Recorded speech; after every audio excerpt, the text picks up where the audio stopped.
Self love का first step होता है सेल्फ केयर, और सेल्फ केयर बेसिकली 4 पिलर्स पे खड़ी है। Physical health, mental health, social health and emotional health. और इन 4 पिलर्स को स्ट्रॉन्ग बनाने का काम छोटी छोटी कुछ ऐसी प्रैक्टिसेस हैं जो हमको रूटीन में करनी पड़ती हैं, और ये प्रैक्टिसेस जो हैं वो हंड्रेड्स में हैं, लेकिन कुछ 4 के बारे में आज हम डिस्कस करेंगे। बहुत सारी चीज़ें और बहुत सारा एक्सपीरियंस मैं आपके साथ शेयर करती रहती हूँ। जो चीज़ें मैं ऑलरेडी शेयर कर चुकी हूँ वो नहीं, लेकिन आज हम कुछ अलग सी 4 चीज़ों के ऊपर बात करेंगे। मैं हमेशा आपको ये कहती हूँ कि किसी भी चीज़ को मानने से पहले उसका जानना ज़रूरी है, फिर उसका एक्सपीरियंस करना ज़रूरी है। कहे कोई भी, लेकिन पहले जानो, परखो और फिर मानो। तो hello everyone, welcome back to shape up your life.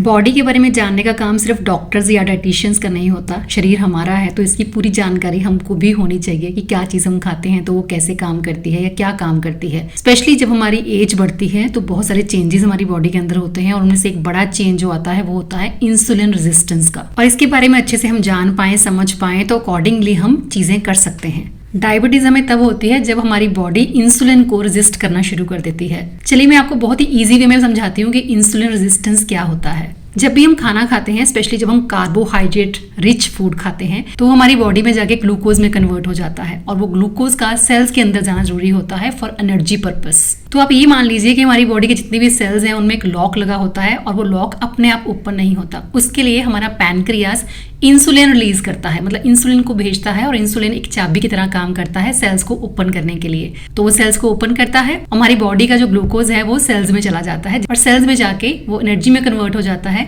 जिससे हमारी बॉडी को काम करने के लिए या वर्कआउट करने के लिए ऊर्जा मिलती है। तो नॉर्मल केसेस में हमारी बॉडी इसी तरह से वर्क करती है। जब भी हम कुछ खाते हैं सेम चीज होती है, लेकिन प्रॉब्लम तब आती है जब हम बार बार हाई कार्ब फूड खाते हैं, जंक फूड खाते हैं या ज्यादा मीठा खाते हैं। और बार बार हमारे ये करने से पैनक्रियास को ज्यादा इंसुलिन प्रोड्यूस करनी पड़ती है, क्योंकि ग्लूकोज को सेल्स तक पहुंचाना है। लेकिन सेल्स के पास ऑलरेडी जब ग्लूकोज बहुत ज्यादा होता है तो वो ग्लूकोज लेने से मना कर देते हैं और लॉक ओपन नहीं करते। और जब सेल्स लॉक ओपन करने से मना कर देते हैं तो पैनक्रियास को लगता है कि एक चाबी से काम नहीं चल रहा, तो वो ज्यादा इंसुलिन यानी कि ज्यादा चाबियां प्रोड्यूस करने लगता है। लेकिन उसके बाद भी जब बात नहीं बनती है, सेल्स ओपन नहीं होते हैं, तो पैनक्रियास एग्जॉस्ट हो जाता है और इंसुलिन प्रोड्यूस करना बंद कर देता है, और इस कंडीशन को इंसुलिन रेजिस्टेंस कहते हैं। और जब इंसुलिन नहीं आएगी तो सेल्स के ओपन होने के चांसेस और भी कम हो जाते हैं, जिससे वो ग्लूकोज जो है सेल्स के अंदर जाना चाहिए था वो हमारी ब्लड स्ट्रीम में ही घूमता रहता है, और हम टाइप 2 डायबिटीज के शिकार हो जाते हैं। तो इसीलिए मैं हमेशा कहती हूँ कि अपनी डाइट में प्रोटीन और हेल्दी फैट्स का इंटेक बढ़ाइए और कार्बोहाइड्रेट्स कम खाइए, मीठा कम खाइए, वॉक कीजिए या स्ट्रेंथ ट्रेनिंग कीजिए। स्पेशली ये चीज मैं उन लेडीज को कहूंगी पेरीमेनोपॉज और मेनोपॉज से गुजर रही हैं। इस टाइम हमारी बॉडी में बहुत सारे हार्मोनल चेंजेस हो रहे हैं, और उसका इफेक्ट होने की वजह से इंसुलिन रेजिस्टेंस के चांसेस जो हैं वो बढ़ जाते हैं। लेकिन अगर आप हेल्दी लाइफस्टाइल फॉलो करते हैं तो आपको फिक्र करने की कोई जरूरत नहीं। हमारी मदर्स को या मदर इन लॉज को सेल्फ केयर के बारे में कुछ पता नहीं था। बस उनको इतना पता था कि मेरा जो जीवन है वो मेरे परिवार और घर को समर्पित है। मतलब नॉर्मल डेज में तो अलग बात है, लेकिन जब वो ठीक फील नहीं भी करती थी तब भी वो अपने आप को पुश करती थी अपनी ड्यूटीज पूरी करने के लिए। और ये चीज करते हुए मैंने अपनी माँ को भी देखा है और अपनी मदर इन लॉ से भी सुना है कि बुखार होता था, दवाई लेके डॉक्टर से वापस आती थी, दवाई खा के सीधा किचन में जाती थी सबके लिए खाना बनाने के लिए। उसके बाद बर्तन किचन क्लीनिंग करके फिर थोड़ी देर आराम करती थी। और ये सब करते करते हम फिजिकली ही नहीं मेंटली भी वीक होते जाते हैं। मैं भी शायद उन्हीं के नक्शे कदम पे चलती अगर मैं सेल्फ केयर को फॉलो नहीं करती। हमेशा जब भी हम कुछ करते हैं हमारे अंदर से एक आवाज आती है। हमारे बुजुर्गों ने उस आवाज का मुंह बंद कर दिया था, जो मैंने नहीं किया। जैसा मैं फील करती हूँ वैसा ही एक्ट करती हूँ। एनर्जी है बॉडी में तो जितना मर्जी काम करवा लो, लेकिन अगर बॉडी थकान महसूस कर रही है, रेस्ट मांग रही है, तो मैं उसको रेस्ट देना प्रेफर करती हूँ, फिर चाहे काम मेरे आगे कितना ही क्यों ना पड़ा रहे। मैं कभी इन्वेस्ट करने से नहीं डरती उन चीजों में जो मेरी बॉडी को रिलैक्स करती हैं, क्योंकि थकान और पेन हमें भी होता है। बॉडी में मुझे कहीं पे स्टिफनेस फील होती है, कहीं पे पेन फील होता है, या आफ्टर वर्कआउट कोई मसल पेन होता है, तो आजकल मैं अगारो का ये रिंग मसाजर यूज कर लेती हूँ। रिंग का कॉम्पैक्ट डिजाइन और साथ में एडजस्टेबल बेल्ट को आप बॉडी के किसी भी पार्ट पे लगा के कंफर्टेबली यूज कर सकते हैं। सिटिंग मेरी थोड़ी ज़्यादा हो जाती है तो अक्सर मेरे लोअर बैक में पेन हो जाता है, तो ये इंस्टेंट रिलीफ मुझे देता है। हस्बैंड को भी बहुत पसंद आया, वो भी अक्सर मुझे बोल देते हैं कई बार कि लेके आना जरा अपना रिंग मसाजर, थोड़ा रिलैक्स कर लेता हूँ। तो आप देख सकते हैं कि कैसे वो मूव करता है, वाइब्रेशन उसकी इतनी ज़्यादा स्ट्रॉन्ग है, स्मूथली आपके टिश्यूज पे वो प्रेशर देता है।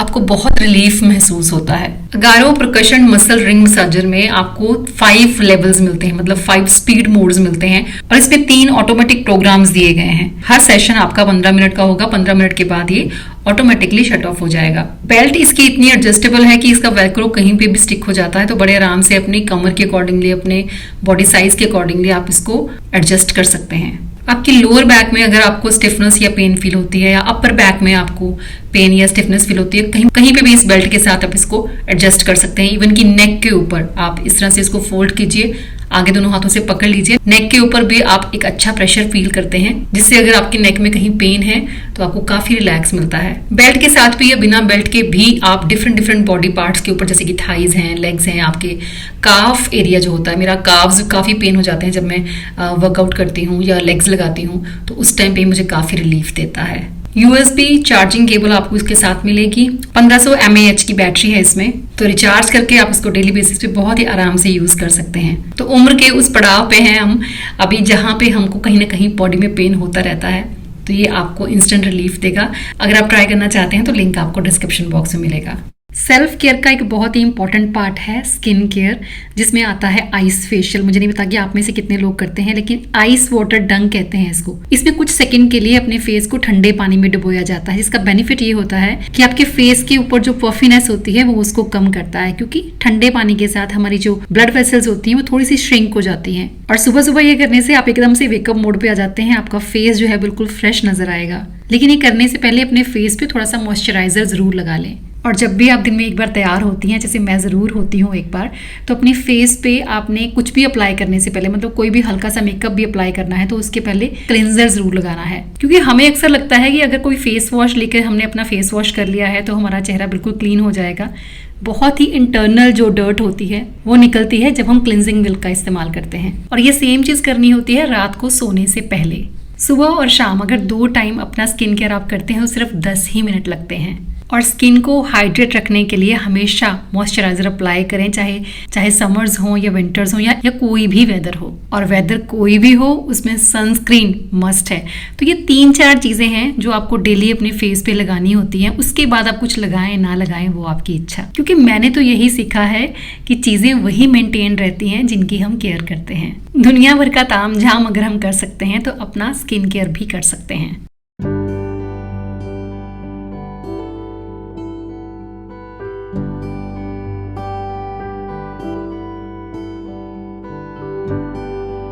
हम सबको पता है कि अर्ली राइजर होने के बहुत सारे बेनिफिट हैं, लेकिन ये फायदे आपको तभी मिलते हैं जब हम जल्दी सो भी जाते हैं। अदरवाइज बेनिफिट्स मिलने के बजाय हार्मोन इम्बैलेंस मिलेगा। सुबह जल्दी उठने को मैंने सेल्फ केयर में काउंट क्यों किया?